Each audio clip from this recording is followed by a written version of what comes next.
Paano sumasahod sa YouTube ang isang OFW vlogger?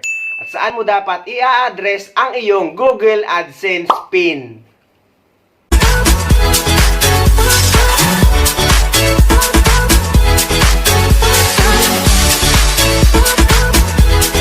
Hello guys! Welcome to my YouTube channel. My name is Alvin, isang OFW and YouTuber dito sa Dubai. Sa video na ito ay i-share ko sa inyo kung paano nga ba sumisweldo sa YouTube ang isang OFW vlogger.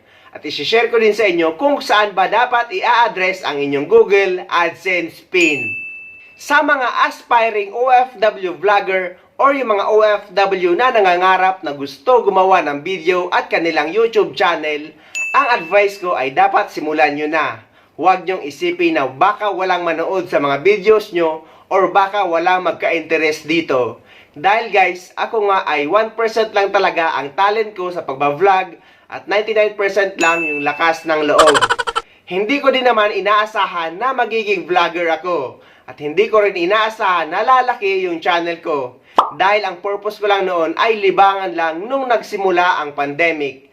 Pero ngayon guys, isa na sa source of income ko ang YouTube channel ko dahil sumisweldo na ako dito buwan-buwan. Basta maging consistent ka lang at lagi kang gagawa ng video at dapat gusto mo at masaya ka sa ginagawa mo. Paano ba mamomonetize ang YouTube channel para makakuha ng sweldo? Namomonetize ang isang YouTube channel guys kapag naabot nyo na ang 1,000 subscribers at 4,000 watch hours na requirements ni YouTube. At kapag na-monetize ka guys, ay magkakaroon ng ads ang mga videos mo. At susweldo ka na dito buwan-buwan kapag nalampasan mo na or kapag nalalampasan mo ang $100 threshold requirements ni YouTube. So, paano nga ba sumasahod ang isang OFW vlogger na kagaya ko na nandirito sa ibang bansa? Ganito yun guys. Buwan-buwan pinapadala or sinesend ni AdSense ang YouTube salary ko direkta mismo sa aking Philippine Bank or sa aking BPI. At automatic na ito converted to peso. Dahil guys, dollar yung sweldo namin, pero kapag pumasok na ito sa aking Philippine Bank account, ay converted na ito to peso. At namomonitor ko ang YouTube salary ko na pumapasok sa aking BPI account. Dahil meron akong BPI online banking. Kaya ang kagandahan dito guys, sa ibang bansa ay gumagana ang BPI online banking or kahit anumang Philippine Bank account na mayroon ka. Gumagana ang Philippine online banking dito basta meron kang Philippine SIM. Ang ibang OFW naman sinasabi na gumagana daw ang BPI online banking kahit UAE number ang gamit nila. Pero ang para sa akin guys, mas maganda pa rin na Philippine SIM card ang gamit nyo para kapag uuwi kayo sa Pilipinas ay walang maging problema. At pati ang GCash ay gumagana dito. At ang magandang bagay na ginawa ko sa mga sinasahod ko sa YouTube mula pa nung na-monetize ako 2 years ago ay pinasok ko sa Pag-ibig MP2. At minsan pinambabayad ko sa SSS at hinuhulog ko sa Pag-ibig P1. Dahil guys, hindi ko ginagalaw ang YouTube salary ko dahil meron naman akong sweldo dito as OFW. Dahil ayaw ko mapunta sa wala yung pagod ko sa paggawa ng mga videos, pag-edit at pagpupuyat.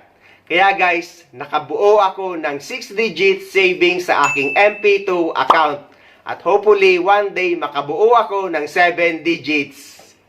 About naman sa AdSense PIN, saan ba dapat ito i-address lalo na sa kagaya kong OFW vlogger na nagtatrabaho dito sa ibang bansa para ma-verify ni YouTube na ikaw talaga yung may-ari ng channel. Kaya dapat guys na ilalagay natin or dapat na ilagay natin yung Google AdSense PIN sa ating Google AdSense account kapag pinadala na ito sa atin. Eto guys, in my personal opinion na mas maganda na sa Pilipinas mo i-address ang iyong Google AdSense PIN kapag isa kang OFW vlogger na nandirito sa ibang bansa. Para sa Philippine Bank account rin natin papasok ang ating YouTube sweldo sa kadahilanan na hindi naman tayo habang buhay na nasa abroad. Dahil guys, kapag in-address mo sa ibang bansa ang iyong AdSense PIN, ay yun na ang magiging primary address mo. Kunwari, dito mo in-address sa UAE, sa UAE bank account mo na rin papasok ang YouTube sweldo mo converted to dirham or AED. Paano na lang kung bigla kang mapauwi sa Pilipinas at kung paano kung bigla kang mawala ng trabaho dito sa abroad. Dahil guys, mahihirapan kang i-transfer ang billing address mo sa Pilipinas galing dito sa UAE. May isa kasing nag-share na OFW vlogger sa Saudi na doon niya in-address yung kanyang AdSense PIN at sumasahod siya gamit ang kanyang Saudi bank account. Pero biglang hindi inasahan guys na pauwi siya sa Pilipinas at nawalan siya ng trabaho. Buti na lang daw ay iniwan niya yung kanyang ATM card sa kanyang kaibigan or katrabaho noon at kapag pumapasok doon ng kanyang YouTube sweldo ay pinapadala sa kanya at nahihirapan daw siya i-transfer yung billing address niya sa Pilipinas. Pero hindi ko lang alam na baka ngayon ay mabilis nang i-transfer ang billing address galing sa ibang bansa kapag nakapag-for good ka na sa Pilipinas or kapag umuwi ka na sa Pilipinas. Pero guys, I suggest na dapat sa Pilipinas mo na lang i-address ang iyong Google AdSense PIN. Gaya nito. 1, 2, 3, 4. Umabot sa 4 guys yung Google AdSense PIN ko dahil umabot sa 4 na resend PIN bago ko ito natanggap. Actually guys, sa Pilipinas ko siya na-receive nung umuwi ako sa Pilipinas. At pinasadya ko yung mama ko sa post office dahil nga 4 na AdSense PIN request na ginawa ko, ngunit wala pa rin dumarating. At doon ko napag-alaman na nakatambak lang doon yung Google AdSense PIN ko. At sabi ng mama ko ay napakarami daw Google AdSense PIN ang nakatambak doon. Sobrang dami guys, dahil pinaisa-isa sa kanya para hanapin yung pangalan ko. At yun nga guys, hindi nahanap ni mama yung pangalan ko at pinagbili niya lang ito sa staff na nandoon. At kinaumagahan, dumating sa address namin sa Pilipinas yung 4 na Google AdSense PIN ko. Eto nga yun guys. 1, 2, 3, 4. So, 4 siya lahat guys. So, nung umuwi ako sa Pilipinas, ay saka sa akin binigay ng mama ko.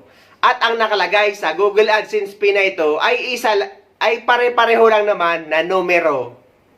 So ayun guys, sana may nakuha kayong idea at sana nakatulong ang video na ito sa inyo.